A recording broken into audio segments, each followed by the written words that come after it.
Yo မင်္ဂလာပါမကြခင်ကျွန်တော် gaming community တစ်ခုလုံးကိုလှုပ်ခတ်လာတော့မယ့်အကြောင်းအရာတစ်ခုရှိတယ်အဲ့ဒ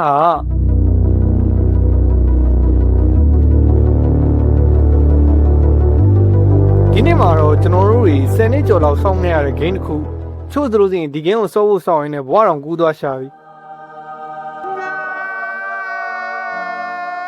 အဲ့တော့ဒီနေ့မှာကျွန်တော်တို့ရဲ့ GTA 6ရဲ့ထွက်လာတဲ့များသတင်းကောင်းသတင်းဆိုးနဲ့ဘာတွေမျှော်လင့်လို့ရမလဲဆိုတာကိုဒီနေ့ပြပြပေးသွားမှာပါဒါကြောင့် channel လေးကို like and subscribe မလုပ်ကြသေးဘူးဆိုလို့ဆိုရင်အခုပဲလုပ်ထားပေးခဲ့ကြပါ Oh shit.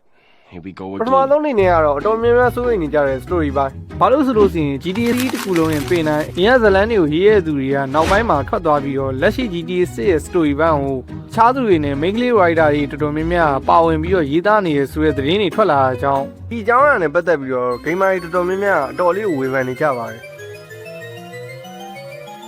ကျွန်တော်အနေနဲ့ကတော့စာရေးဆရာကြီးပြောင်းသွားတိုင်းအခုလိုမျိုးမဝေဖန်သေးဘူးလို့မြင်တယ်။ဘာလို့ဆို game ကကျွန်တော်တို့လက်ထဲမှာမရောက်သေးတာ။နောက်ပြီးတော့ Rockstar Game ရဲ့ဝိုင်းရင်စာရေးဆရာအဖွဲ့တွေလည်းရှိနေသေးတာကြောင့် story တစ်ခုလုံးစုပ်ပြတ်တတ်တဲ့အထိတော့လုံးမယ်လို့တော့ကျွန်တော်တော့မထင်ဘူး။နောက်ပြီးဒီ game အတွက်သုံးထားတဲ့ budget ကလည်းနည်းရမှာမဟုတ်တာ။ကြတော့အဓိကဝေဖန်ရမှာကျွန်တော်မစော့ကြည့်ရသေးတဲ့ story ဘာမှမဟုတ်ဘူး။ Rockstar Game ရဲ့တရားဝင်ကြေညာချက်တွေကဒိန်းထွက်လာတဲ့အခါမှာအထဲမှာ game ဝင်မပါတော့ဘူးဆိုတာပဲ။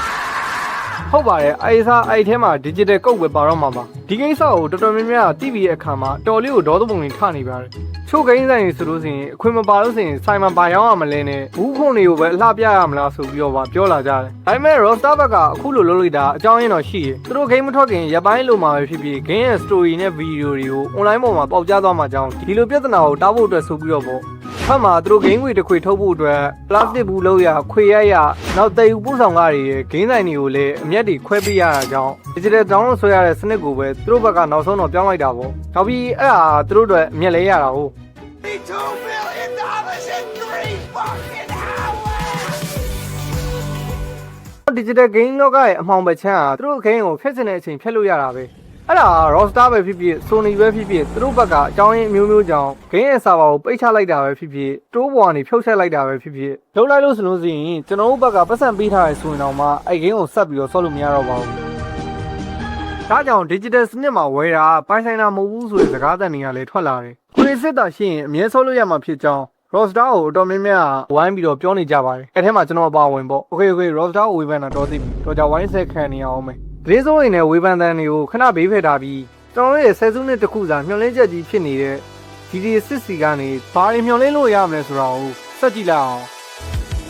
ပထမဆုံးအနေနဲ့ကတော့ကျွန်တော်တို့တမိုင်းတစ်ချောက် Open World Game တွေမှာအကောင်းဆုံး graphic နဲ့ပြင်လောကတိုင်းလို့အသက်ဝင်နေမယ်ဆိုတာပါပဲ Rockstar ဘက်ကအမြဲတမ်းသူတို့ game တွေကိုရုပ်ထပ်ပိုင်းဆိုင်ရာ detail တွေကိုအမြဲလို့ညှိနေလေးဖြစ်ပြီးထွေလာထဲမှာဆိုလို့ဆိုရင်လည်း plane တွေကလှုပ်နေတဲ့ရေတွေကားတွေမှန်နေတဲ့ reflection တွေနောက်လူအုပ်ကြီးရဲ့လှုပ်ရှားမှုတွေရေလိုင်းတွေနေညအချိန်ပြောင်းလဲတာတွေ God damn it အစုံပဲပြောရင်ကုန်မှာတော့မဟုတ်ဘူးသူ့အတွက် video တီးတက်မှာလုပ်လို့ရတယ်တကယ်တော့ Rockstar ထွက်တဲ့ game တွေတော်တော်များများဘာနဲ့တူလဲသိလားပေးရလို့ပဲဥပမာတခြားကုမ္ပဏီတွေကဘာ open world game တွေထုတ်တော့ဒါရဲ့ငါတို့ GTA 5နဲ့တိုင်းမယ်ဟုတ်လေ Red Dead Redemption 2နဲ့တိုင်းမယ်ဆိုပြီးတော့အားလုံးကရှင်းပြီးတော့တိုင်းနေကြတာအခုချိန်ကြီးပဲ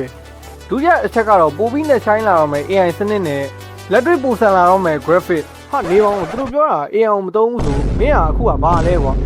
ဟုတ်ပါတယ်ဒါပေမဲ့သူပြောခဲ့တ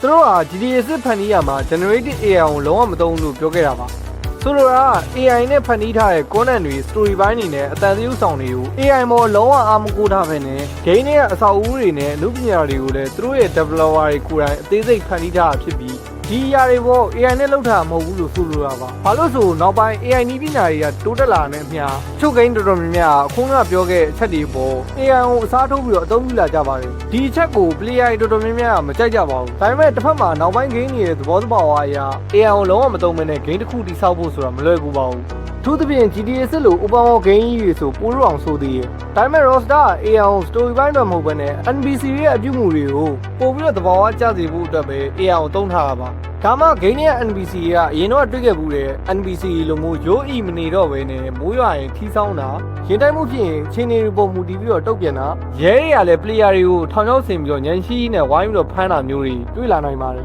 နောက် GTA စစ်တဲ့ကမိချောင်းတွေငှက်တွေတခြားတိရစ္ဆာန်တွေကလည်းတဘာဝအတိုင်းအစာရှာစားတာ NA ကိုတုတ်ပြန်တာသူတို့နယ်မြေကိုကာကွယ်တာစတဲ့အပြုမှုတွေကိုလည်း AI စနစ်နဲ့ပဲအားလုံးကိုမောင်းနှင်ထားတာဖြစ်ပါတယ်တချို့နေရာတွေမှာဆို Avant AI ကိုအသုံးပြုတာလို့သူတို့ရဲ့မူပိုင်ခွင့်မှာရှိကြောင်းသိရထားပါတယ်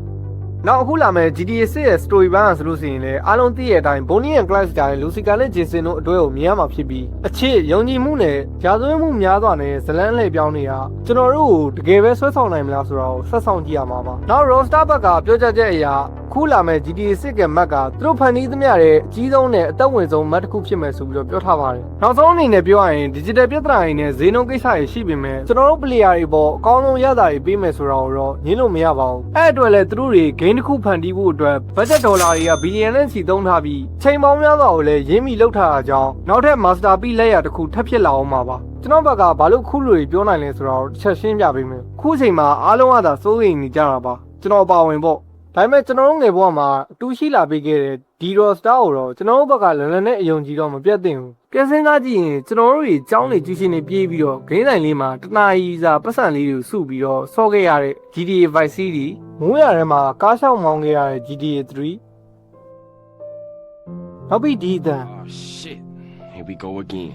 ဒါတွေကစကားတန်ဒါရန်လောက်တစ်ခုထပ်ပူပါတယ်နောက်ပြီးကျွန်တော်တို့ယောက်ျားလေးတောင်မှညအိတ်ကြခဲ့ရတယ်အာသာမော်ဂန်ရဲ့ Red Dead Redemption 2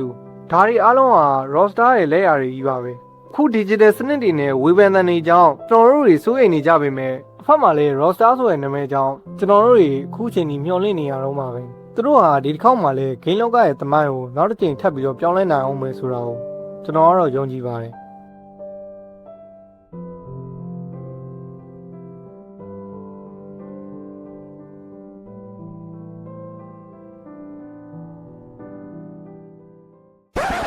Okay guys ဒီနေ့ဗီဒီယိုကဒီလောက်ပါပဲဒါကတော့လက်တလော GTA 6နဲ့ပတ်သက်ပြီးတော့သိထားသမျှသတင်းတွေနဲ့မျှော်လင့်လို့ရမယ့်အကြောင်းအရာတွေပါပဲကိုလူတို့ရော GTA 6 game ခွင့်မပါတော့တဲ့အပေါ်ဘယ်လိုမြင်ကြလဲပြီးတော့ဝယ်မယ်ဆိုလို့ဆိုရင်လည်း standard ပဲဝယ်မလားဒါမှမဟုတ် unlimited edition ပဲဝယ်မလားဆိုတာကို comment မှာရေးသွားခဲ့လို့ရပါတယ်ဆိုတော့ဒီနေ့ဗီဒီယိုကဒီလောက်ပါပဲနောက်ဗီဒီယိုကြမှာပြန်တွေ့ကြမယ် bye guys